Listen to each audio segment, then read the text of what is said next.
Welcome to 30 Days of Marketing Mavens. 30 days, 30 experts, 30 marketing niches.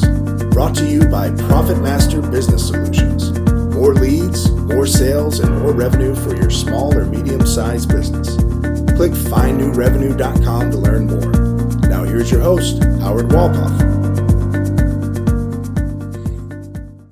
Welcome back to 30 Days of Marketing Mavens. I'm Howard Walpoff, your host. Again, it's brought to you by Profit Master Business Solutions. I'm very excited. I'm having a conversation here in the United States with someone in Moscow. We're talking to people around the world, but really this is probably the farthest destination. I'm speaking with Jonas Hansen, who is a world traveling speaker. He's spoken all over the world. He makes organizations more human. He likes to focus on using the power of employees to share authentic content about them and the company they work for. And he likes to call one-on-one marketing employee-first advocacy. I mean, there's a lot that can be learned from that concept with an appreciation for your employees and having them part of the marketing process. So, Jonas, welcome to the conversation today. Thank you very much for joining us. Thanks a lot, Howard. Thanks for having me. I see it's late at night in Moscow, so I appreciate you sharing your day with us. It's a pleasure. So why don't you tell us, how did you get started in marketing? Where did your path begin? Yeah, I think interestingly enough, it didn't really start in marketing, and I think I might be a product of where we are heading today in all this talk about transformation, because my path is actually communication. Okay. But I can see that a lot of these things are overlapping now with marketing actually. So we see a lot of communication actually becoming marketing. That's where my path into marketing is actually is from. I know when I was growing up, when back in college, communications was the major. There was no marketing degree or anything like that. It was all communications. And I look back and see how that has evolved and changed over the course of time. But you obviously have been working in communications. Yes, I have. I've been a director in corporate communications and so on.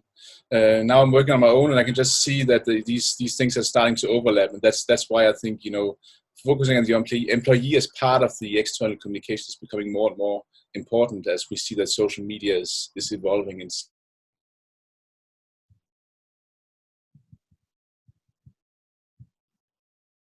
the future.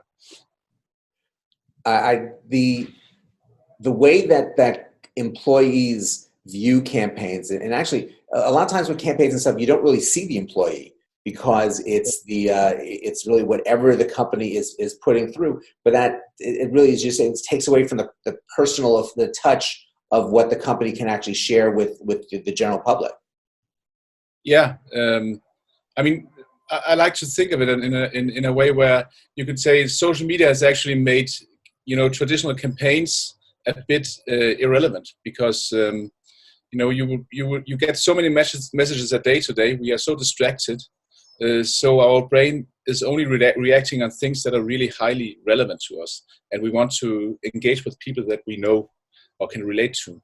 This is where the employee comes in, I would say, as a huge factor in marketing. But it's not really, I could say, it's not marketing in the classical way anymore, because we can't control the message anymore. And this is where it becomes really interesting for the future of marketing, I would say. We are all marketeers in the business today.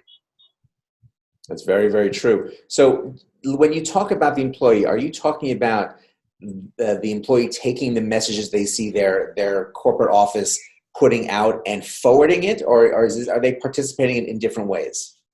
No, I think the best way we could end up doing this would be helping employees actually become social media savvy and establishing their own personal brand on LinkedIn or wherever it makes sense.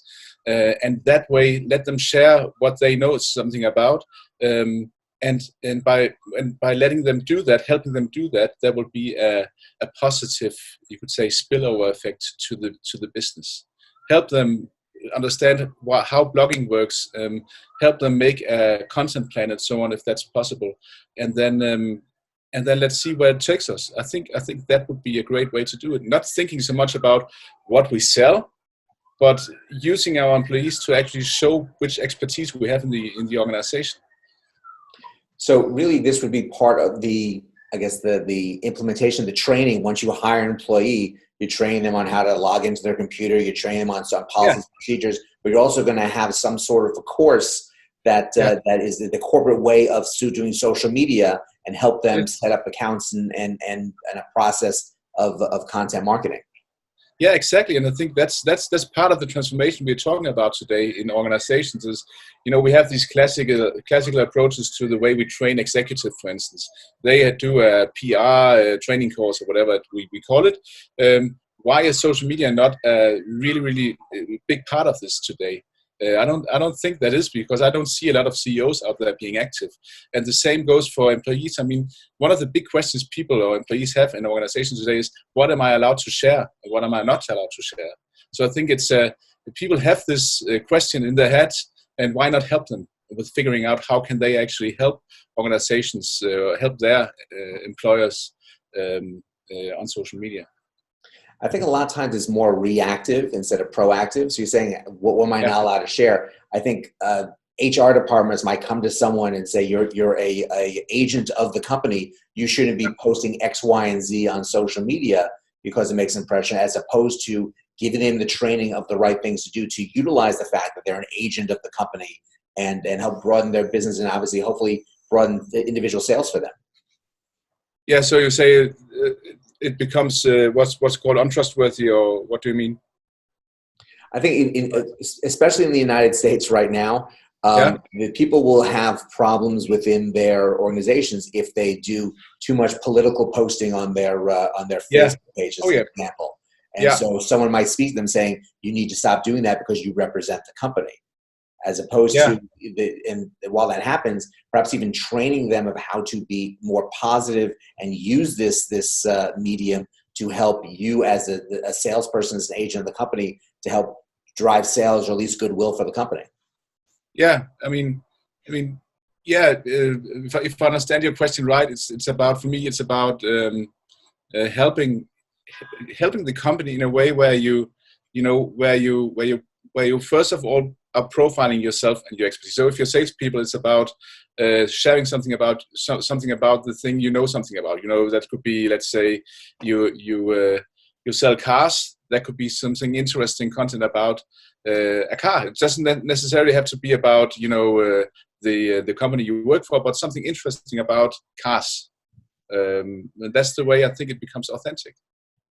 And authenticity really is the case. You want to, in general, you want to be authentic for yourself, but companies should really tap into the power of their employees to help the company's authenticity. A lot of people Yeah, don't really know the inner workings of a company, but sometimes that would help to make people more comfortable buying from them.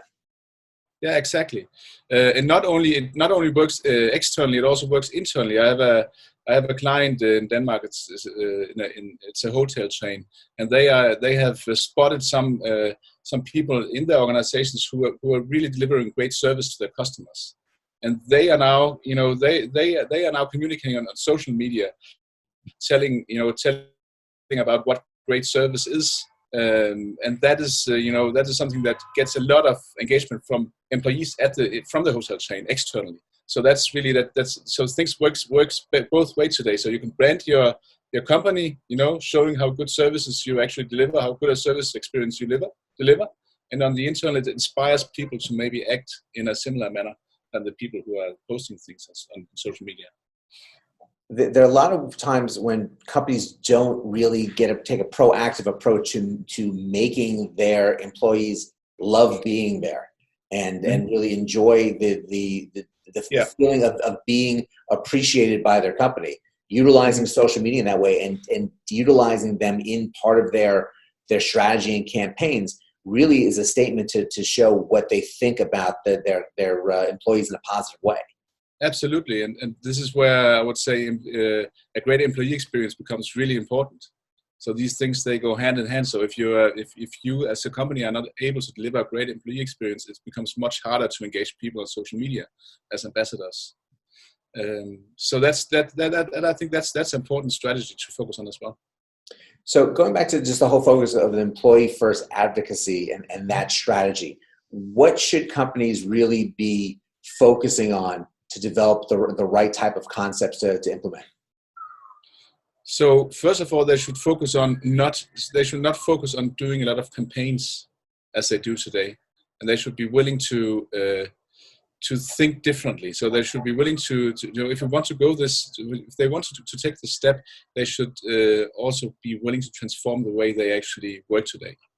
The second step is to start out with let's say 10 or 20 employees and see where it goes. Train them, properly in this. It's not about a one-day training course or something. It's really trying to help them over a longer period of time and see where it goes, see what results they are able to deliver.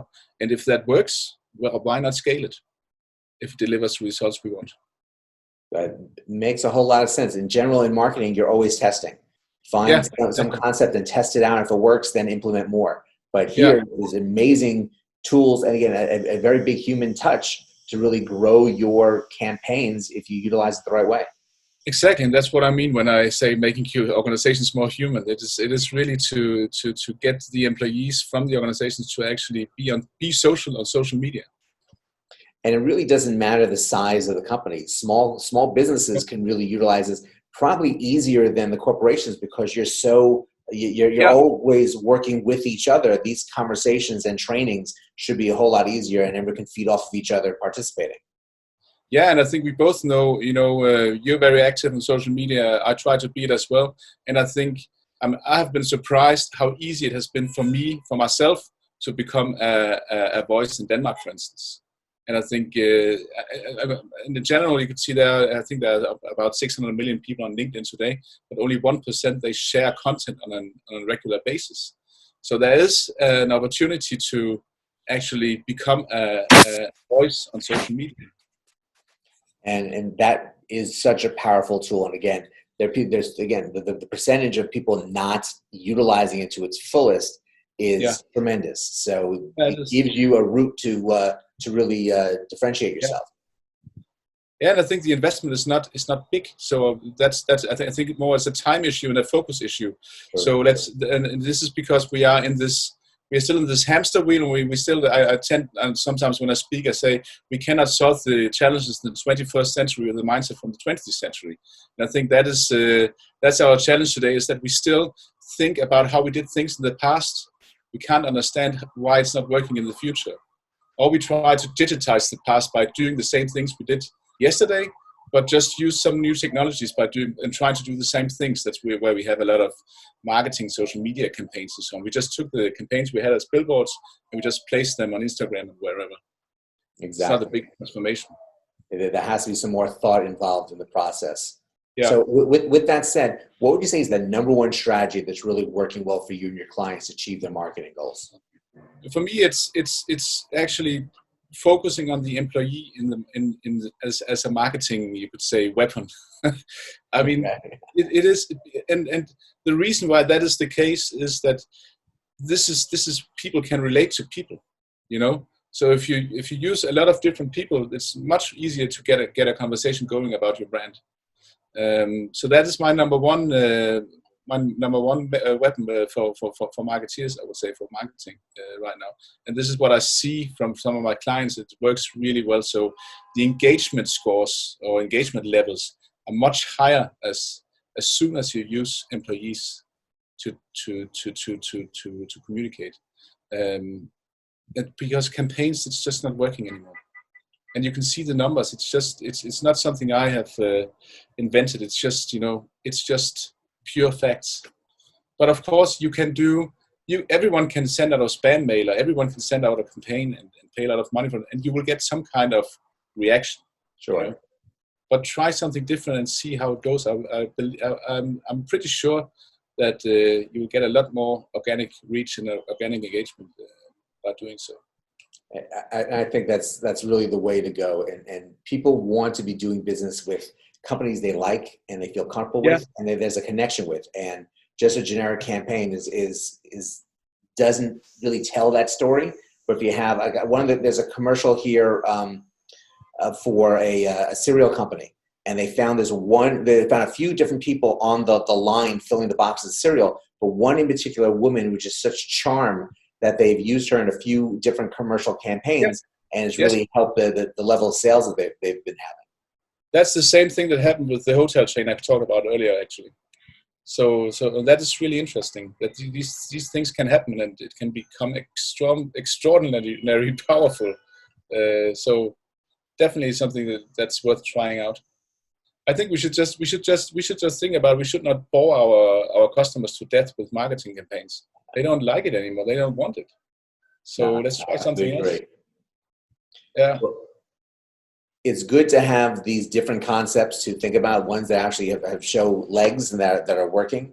And if people have more questions about how to really achieve this for themselves, what's the best way for them to reach out to you? LinkedIn would be a great channel, speaking social. So reach out on my, go to my LinkedIn profile and send me a message or connect with me. And that's the most frictionless way of getting in touch with me, I would say. Excellent. Well, thank you so much for taking your time out from your busy day and your travels. I hope you have a very good evening in Moscow. Thank you. And thank you for having me. Trip back home. Thanks. I'm flying home tomorrow. All right. Be well and be safe. And thank you, everyone, for joining us today. I think there really is some great lessons here of how you can utilize your employees, or if you're an employee, speak to the powers that be to really create campaigns that can humanize your company and really bring value to those who are trying to do business with you. But take this in mind. Go out, check us out tomorrow. Have a great day today, and we'll see you next time.